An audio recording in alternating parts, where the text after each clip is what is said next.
I am Damayanti. Welcome to my YouTube channel. ଏବେ ମୁଁ ଆଲୋଚନା କରିବି ପ୍ଲସ୍ ଥ୍ରୀ ଫାର୍ଷ୍ଟ ସେମିଷ୍ଟର ପରିବେଶ ବିଜ୍ଞାନ। ଅଲରେଡ଼ି ମୁଁ ପ୍ଲସ୍ ଥ୍ରୀ ଫାର୍ଷ୍ଟ ସେମିଷ୍ଟର ଠାରୁ ସିକ୍ସ ସେମିଷ୍ଟର ପର୍ଯ୍ୟନ୍ତ ସମସ୍ତ ଓଡ଼ିଆ ଏବଂ ହିଷ୍ଟ୍ରି ଅନର୍ସର ସମସ୍ତ ଭିଡ଼ିଓ ମୁଁ ଅପଲୋଡ଼ କରିସାରିଛି। ତା ସହିତ ମୁଁ କମ୍ପଲସରି ଏବଂ ଇଲେକ୍ଟିଭ୍ ପେପର୍ ମଧ୍ୟ ଆଲୋଚନା କରିଛି। ମୁଁ ପରିବେଶ ବିଜ୍ଞାନ ପୂର୍ବରୁ ମଧ୍ୟ ଆଲୋଚନା କରିଛି, କାରଣ ସେ ଯେଉଁ ଆଇବିଡ଼ିଠାରୁ ମୁଁ ଆଲୋଚନା କରିଥିଲି ସେଇଟା ଗୋଟେ ପୁରୁଣା ଆଇବିଡ଼ି ଥିଲା। ସେଥିରେ ଅଳ୍ପ ସର୍ଟ କ୍ୱେଶ୍ଚନ୍ ଓ ଲଙ୍ଗ୍ କ୍ୱେଶ୍ଚନ୍ ଥିଲା। ଏଇଟା ଯେହେତୁ ନୂଆ ଆଇବିଡ଼ି ଆସିଛି ତେଣୁକରି ମୁଁ ଆଉଥରେ ଆଲୋଚନା କରୁଛି।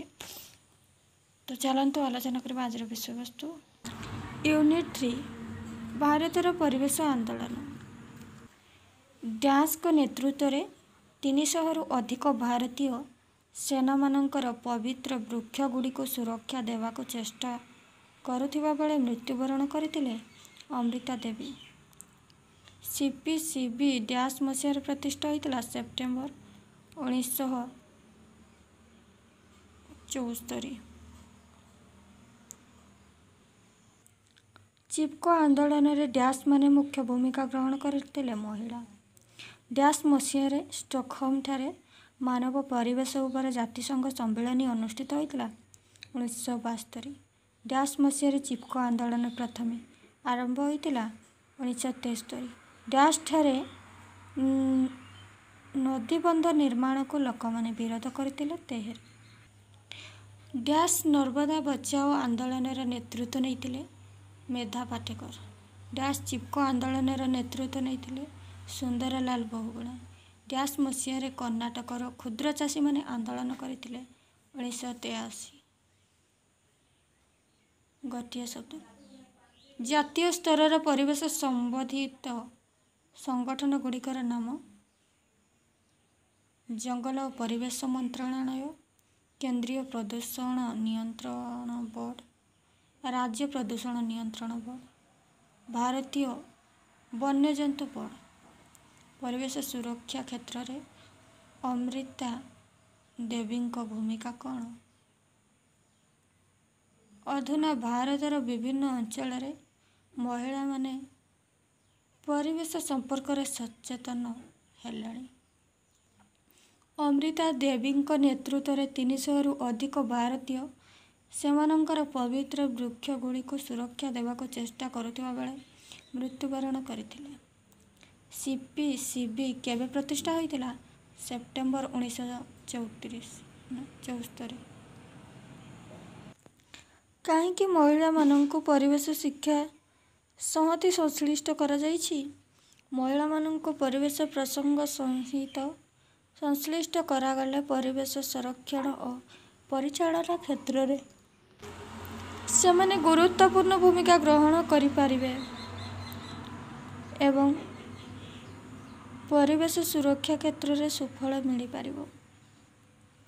କେବେ ଓ କେଉଁଠାରେ ମାନବ ପରିବେଶ ଉପରେ ଜାତିସଂଘ ସମ୍ମିଳନୀ ଅନୁଷ୍ଠିତ ହୋଇଥିଲା?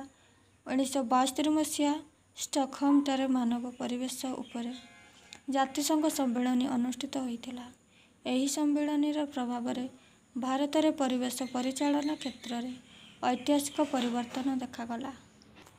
ତେହେରିଠାରେ ନଦୀବନ୍ଧ ନିର୍ମାଣକୁ ଲୋକମାନେ କାହିଁକି ବିରୋଧ କରିଥିଲେ?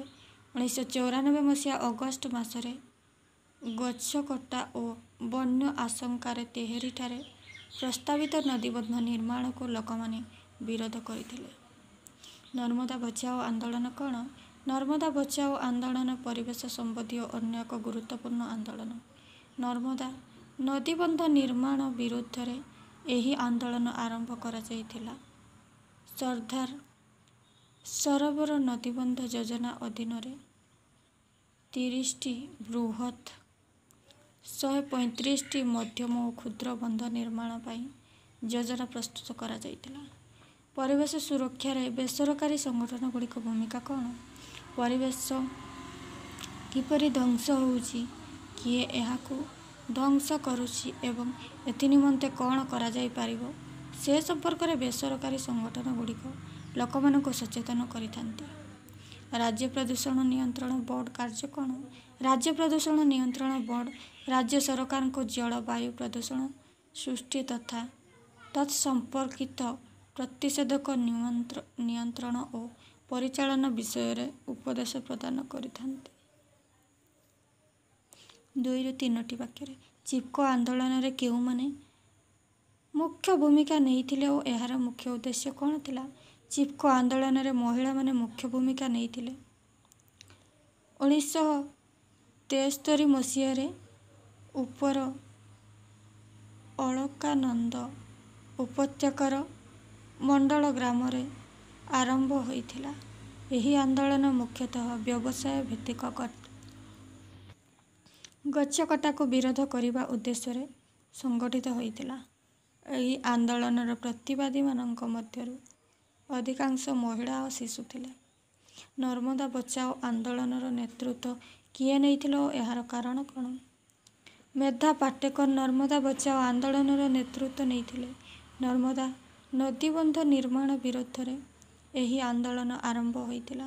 ନର୍ମଦା ନଦୀବନ୍ଧ ନିର୍ମାଣ ଯୋଜନା ଦ୍ୱାରା ପରିବେଶ ଅବକ୍ଷୟ ଓ ବହୁ ଲୋକ ବାସଚ୍ୟୁତ ହେବା ଆଶଙ୍କାରେ ଏହି ଯୋଜନାକୁ ବିରୋଧ କରାଯାଇଥିଲା। କେବେ ଓ କାହା ନେତୃତ୍ୱରେ ଚିପ୍କୋ ଆନ୍ଦୋଳନ ଆରମ୍ଭ ହୋଇଥିଲା? 1973 ମସିହା ଚିପ୍କୋ ଆନ୍ଦୋଳନ ଉପର ଅଳକାନନ୍ଦା ଉପତ୍ୟକାର ମୁଣ୍ଡଲ ଗ୍ରାମରେ ଆରମ୍ଭ ହୋଇଥିଲା।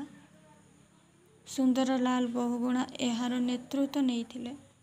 ସେଠାକାର ବାସିନ୍ଦାମାନେ ଗଛ କଟାକୁ ପ୍ରତିରୋଧ କରିବା ପାଇଁ ଏକ ଅଭିନବ ପନ୍ଥା ଗ୍ରହଣ କରିଥିଲେ।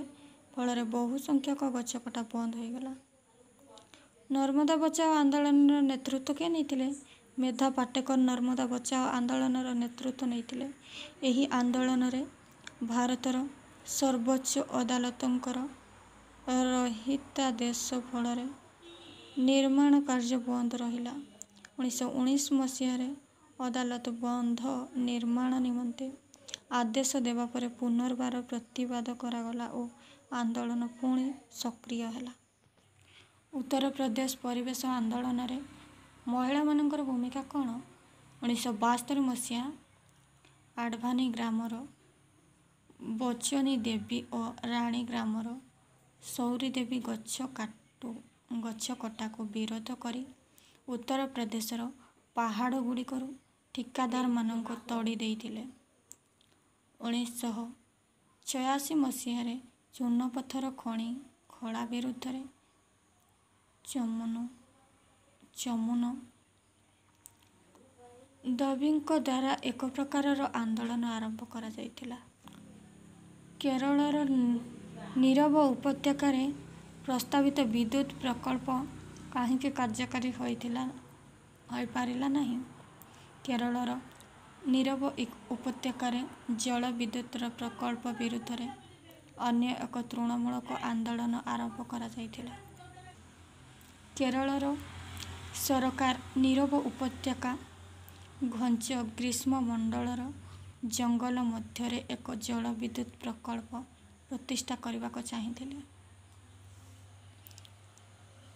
କର୍ଣ୍ଣାଟକ କ୍ଷୁଦ୍ର ଚାଷୀମାନେ କେବେ ଓ କାହିଁକି ଆନ୍ଦୋଳନ କରିଥିଲେ?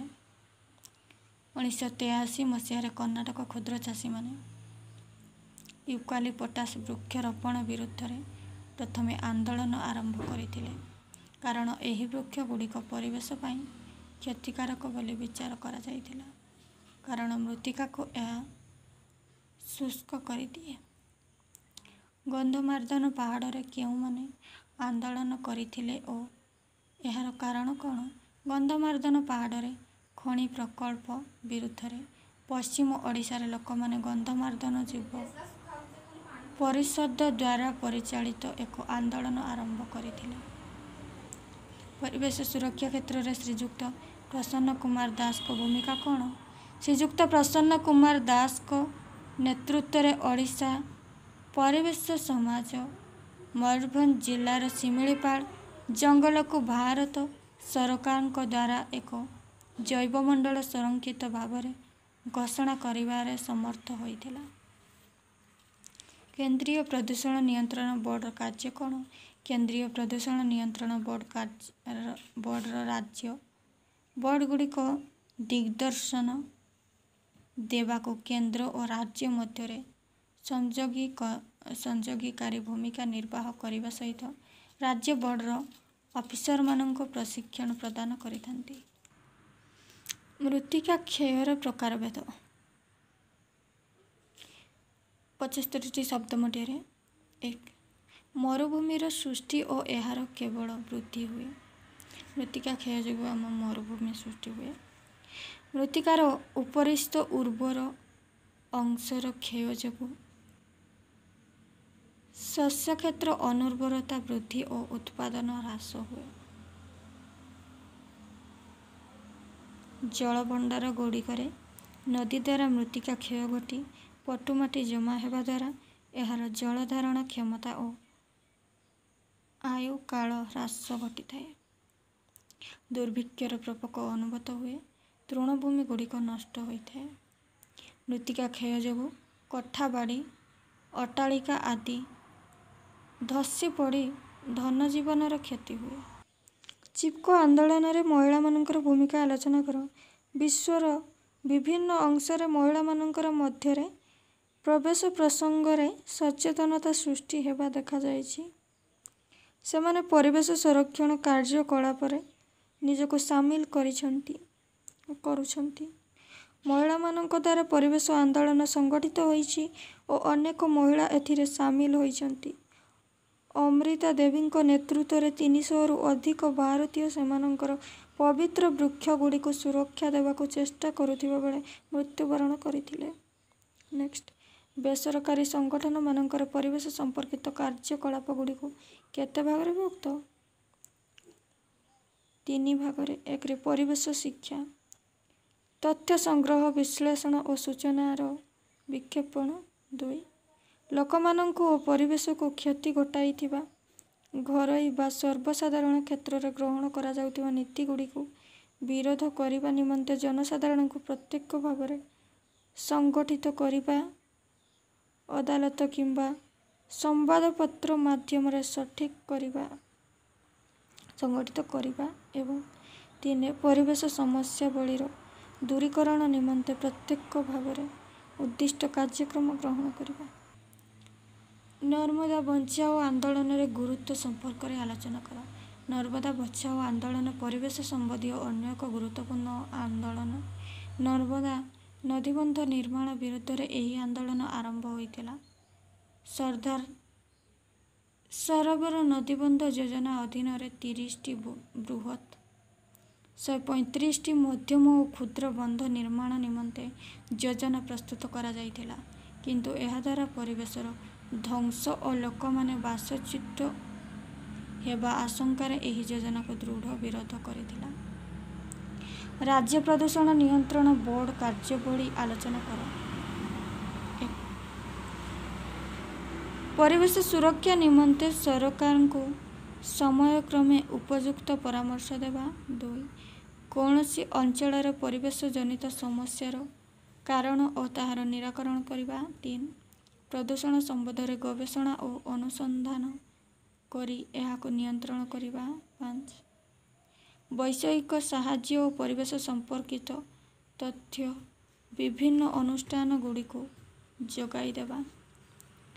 ପରିବେଶ ସଂକ୍ରାନ୍ତରେ ଜନସଚେତନତା ସୃଷ୍ଟି କରିବା। ପ୍ରଦୂଷଣଗୁଡ଼ିକର ଉତ୍ସଗୁଡ଼ିକୁ ନିରାକରଣ କରିବା। ନେକ୍ସଟ, ରାଜ୍ୟ ପ୍ରଦୂଷଣ ନିୟନ୍ତ୍ରଣ ପରିଷଦର ଦଣ୍ଡ ବିଧାନ କ୍ଷମତା ଆଲୋଚନା କର। 1 ପ୍ରଦୂଷଣ ସ୍ଥାନରେ ଦୁର୍ଘଟଣା ଘଟିଲେ ପରିଷଦ ସଙ୍ଗେ ସଙ୍ଗେ ସମ୍ପୃକ୍ତ ବ୍ୟକ୍ତି ବା କଳକାରଖାନା ବିରୋଧରେ ଦଣ୍ଡ ବିଧାନ କରିଥାନ୍ତି। ଆଇନ ମାନ୍ୟ କରୁଥିବା ଅନୁଷ୍ଠାନ, ଶିଳ୍ପ ସଂସ୍ଥା, ବ୍ୟକ୍ତିବିଶେଷଙ୍କୁ ଆର୍ଥିକ ଜରିମାନା ଓ ଜେଲ ଦଣ୍ଡ ବିଧାନ କରିଥାନ୍ତି।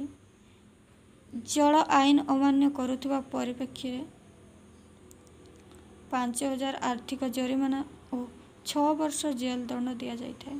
4 ବାୟୁ ଆଇନ ଅମାନ୍ୟ କରୁଥିବା ପରିପ୍ରେକ୍ଷୀରେ ବ୍ୟକ୍ତିବିଶେଷଙ୍କୁ ବିରୋଧ କରେ 5,000 ଆର୍ଥିକ ଜରିମାନା ସହ 3 ମାସ ଜେଲ ଦଣ୍ଡ ବିଧାନ କରାଯାଏ। ୟୁନିଟ୍ 4 ପ୍ରାକୃତିକ ସମ୍ପଦ ଓ ପରିବେଶ ସୁରକ୍ଷା ଆଇନ। ବର୍ଷ EPA ଅନୁମୋଦିତ ହୋଇଥିଲା। 1986 1894 ମସିହା ଠାରୁ ଦେଶରେ ଜଙ୍ଗଲ ପୋଲିସ କାର୍ଯ୍ୟ କରୁଥିଲା। ଭାରତ ପ୍ରଥମ ଫରେଷ୍ଟ ଆକ୍ଟ ବର୍ଷ ଠାରୁ କାର୍ଯ୍ୟକାରୀ ହୋଇଥିଲା। 1927। ଭାରତରେ ଡ୍ୟାସ୍ ଏକ ସଂକଟାପନ୍ନ ପ୍ରଜାତି ସିଂହ ପରି ଲାଞ୍ଜ ଥିବା ମାଙ୍କଡ଼। ତେହେରୀ ଶକ୍ତି ପ୍ରକଳ୍ପ ଡ୍ୟାସ୍ଠାରେ ଅବସ୍ଥିତ।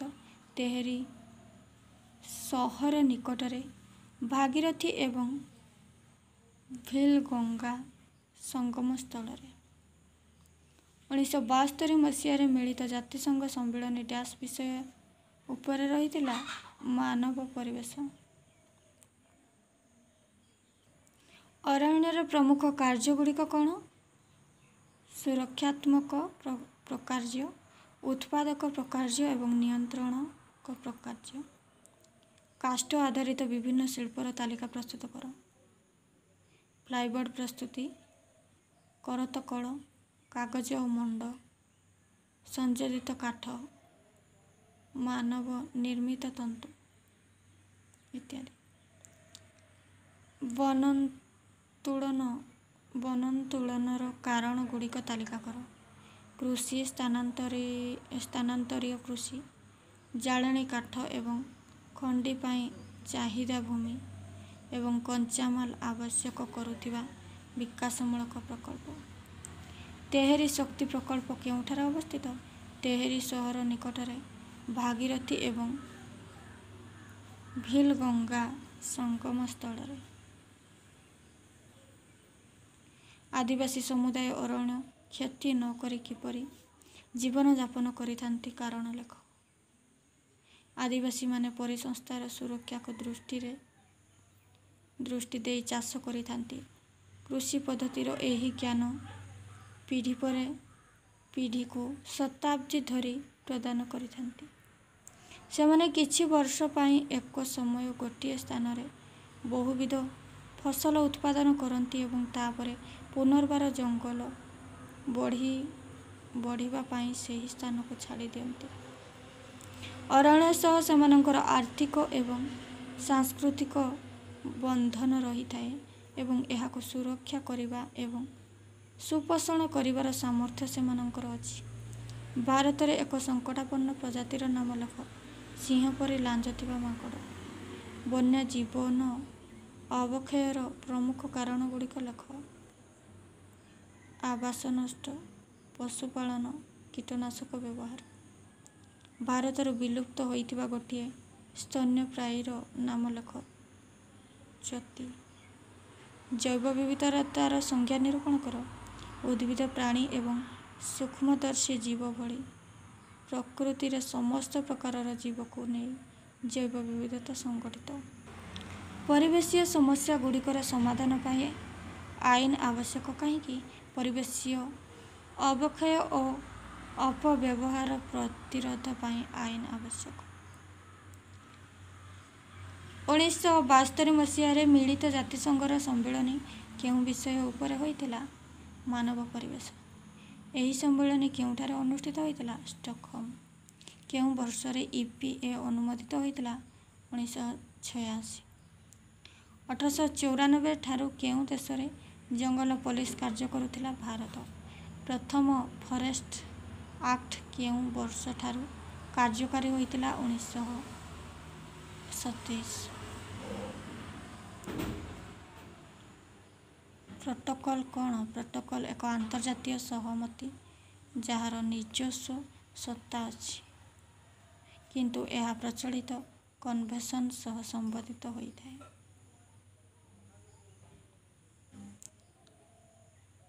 ବିଶ୍ୱ ତାପନ ପାଇଁ କେଉଁ କେଉଁ ଗ୍ୟାସ୍ ଦାୟୀ? ଅଙ୍ଗାରକାମ୍ଳ, ମିଥେନ୍, NO2, CFC ଏବଂ ଜଳୀୟ ବାଷ୍ପ। ପ୍ରାକୃତିକ ସମ୍ବଳ କହିଲେ କ'ଣ ବୁଝ? ପ୍ରାକୃତିକ ପରିବେଶରୁ ମିଳୁଥିବା ବିଭିନ୍ନ ଉପାଦାନକୁ ପ୍ରାକୃତିକ ସମ୍ବଳ କୁହାଯାଏ। ତ ଅରଣ୍ୟ, ମୃତ୍ତିକା, ଜଙ୍ଗଲ ଇତ୍ୟାଦି ଯେଉଁଗୁଡ଼ିକ ଆମର ପ୍ରକୃତିର ସୃଷ୍ଟି, ଭଗବାନ ସୃଷ୍ଟି କରିଛନ୍ତି, ଆମେ ନୁହେଁ, ତାକୁ ଆମେ ପ୍ରାକୃତିକ ସମ୍ପଦ କହିଥାଉ। ନବୀକରଣ ଯୋଗ୍ୟ ସମ୍ପଦ କାହାକୁ କୁହାଯାଏ? ଯେଉଁ ପ୍ରାକୃତିକ ସମ୍ପଦକୁ ବାରମ୍ବାର ବ୍ୟବହାର କରିବା ସତ୍ତ୍ୱେ ତାହା ସମ୍ପୂର୍ଣ୍ଣ କ୍ଷୟ ହୋଇନଥାଏ ତାକୁ ଆମେ ନବୀକରଣ ଯୋଗ୍ୟ ସମ୍ପଦ କହିଥାଉ। ଯାହାକୁ ଆମେ ବାରମ୍ବାର ବ୍ୟବହାର କଲେ ମଧ୍ୟ ସରେ ନାହିଁ। ଉଦାହରଣ ସ୍ୱରୂପ ଆମର ପାଣି, ପବନ, ଅଗ୍ନି ଇତ୍ୟାଦି। ନବୀକରଣ ଅଯୋଗ୍ୟ ଯେଉଁ ପ୍ରାକୃତିକ ସମ୍ପଦର ଜୀବନ ଚକ୍ର ନାହିଁ କିମ୍ବା ଏହାକୁ ନଷ୍ଟ କରିଦେଲେ ପୁନର୍ବାର नूतन भाव सृष्टि हो पारे ना सेगुड़ी नवीकरण अयोग्य कहुए जथा पेट्रोल कोयला धातु खनिज इत्यादि आम थोड़े कोयला को जालीदेले आ थे पूर्व कोयलार परिणत कर आम कही नवीकरण अयोग्य। जंगलर एक प्राथमिक संपद होबार कारण कौन क जंगल मनीष तार खाद्य पोशाक और बासगृह आवश्यक पूरण करें। ख कौन सी अंचल जलवायु को जंगल नियंत्रण करें। मृत्तिका क्षय क्या कहती और मृत्तिका क्षयर गति अनुसार यह केते भाग विभक्त।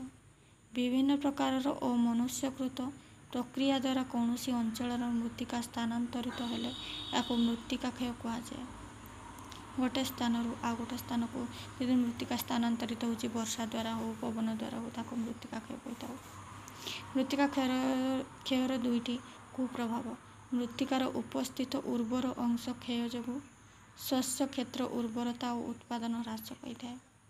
जल भंडार गुड़िक नदी द्वारा मृत्तिका क्षय घटी पटुमाटी जमा होगा द्वारा यार जलधारण क्षमता और आयुकाल ह्रास घटी थाए।